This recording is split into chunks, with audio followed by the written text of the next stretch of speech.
Shalom à Yehuda, Shalom à Éphraïm, au tout Israël. Cette semaine, lecture dans le livre de Radassa, traduit Esther, pour la fête traditionnelle de Pourim. Chapitre 6. Cette même nuit, comme le soleil fuyait le roi, il ordonna d'apporter le recueil des annales relatant les événements passés. Et on en fit la lecture devant le roi. On y trouva consigné ce fait que Mordecai avait dénoncé Bigthana et Teresh, deux des eunuques du roi, préposés à la garde du seuil, qui avaient résolu d'attenter à la vie du roi Assuérus.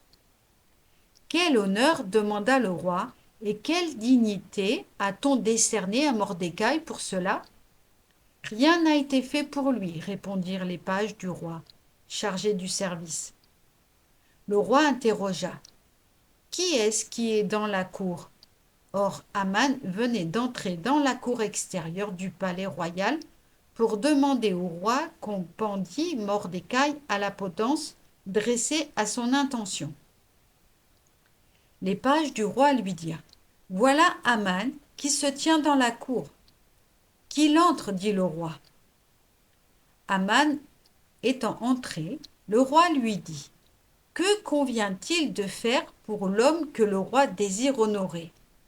Et Aman de se dire à part soi: Est-il quelqu'un à qui le roi tienne à rendre plus d'honneur qu'à moi-même?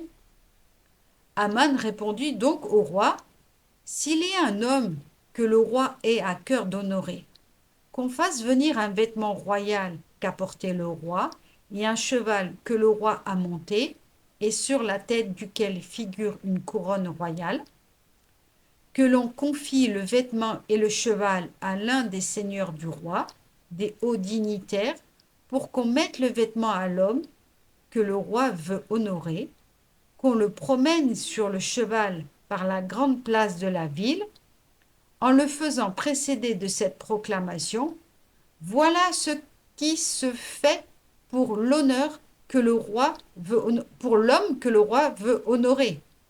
Voilà ce qui se fait pour l'homme que le roi veut honorer. Va vite, dit le roi à Aman. Prends le vêtement et le cheval dont tu as parlé, et fais comme tu as dit à l'égard du juif Mordecai, qui est assis à la porte du roi. N'omets aucun détail de tout ce que tu as proposé. Aman prit donc le vêtement et le cheval, il habilla Mordecai et le promena à cheval par la grande place de la ville, en s'écriant devant lui: Voilà ce qui se fait pour l'homme que le roi veut honorer. Puis Mordecai retourna à la porte du roi, et Aman gagna précipitamment sa maison, accablé de tristesse et la tête basse.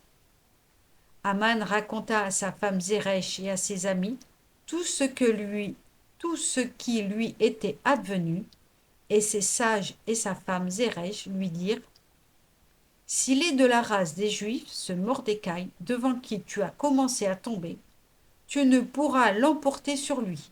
Au contraire, tu t'écrouleras entièrement. Ils étaient encore en train de s'entretenir avec lui, quand arrivèrent les eunuques du roi.